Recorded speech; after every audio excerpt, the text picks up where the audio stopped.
સોમનાથ કાર્યક્રમ હતો કાર્તિકી પૂર્ણિમા, અને ઈ પેલા થોડાક કામ માટે હું સોમનાથ દર્શને ગયેલો ને થોડુંક કામ એટલે ત્યાં બેઠેલા, અને આપણા પીકે લેરી સાહેબ આપણા ગુજરાતના મુખ્ય સચિવ હતા પોતે, કનુભાઈ લેરીના દીકરા, અને કનુભાઈ લેરી અને પૂંજી બાપાને બહુ સારા સંબંધો.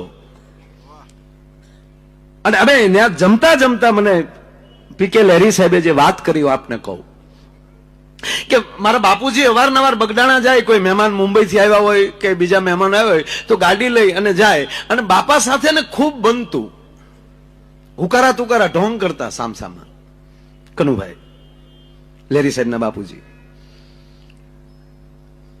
પણ મને એને વાત કરી કે એ બાપા એ સંબંધ ખરા, પણ એટલા બધા શ્રદ્ધામાં માનતા નહીં કનુભાઈ.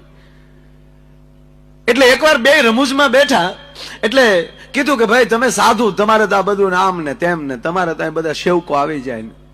અને ત્યારે બજરંગદાસ બાવલિયા એટલું બોલ્યા બાપા કે કનુભાઈ હાવ નથી હો, ન હોય તો નભે નહીં ગાંડા,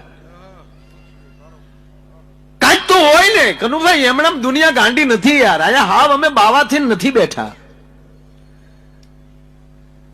તો કનુભાઈ કે તો મને કઈક કયો લ્યો.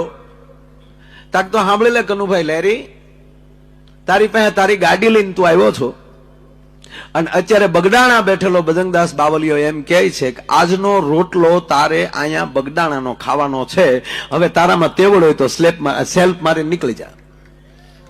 કે એમ કે હા કે તો નીકળ.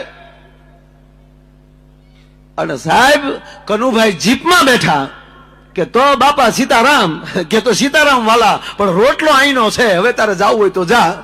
અને આપ જે બગડાણા ગયા હશો ને ખબર હશે, આશ્રમની બે બાજુ નદીઓ છે, બગડે બે વાટો લીધો ભરતો, અને ઉપરવા એવો વરસાદ મંડાણો અરવિંદભાઈ કે બે નદીમાં ઘોડાપુર.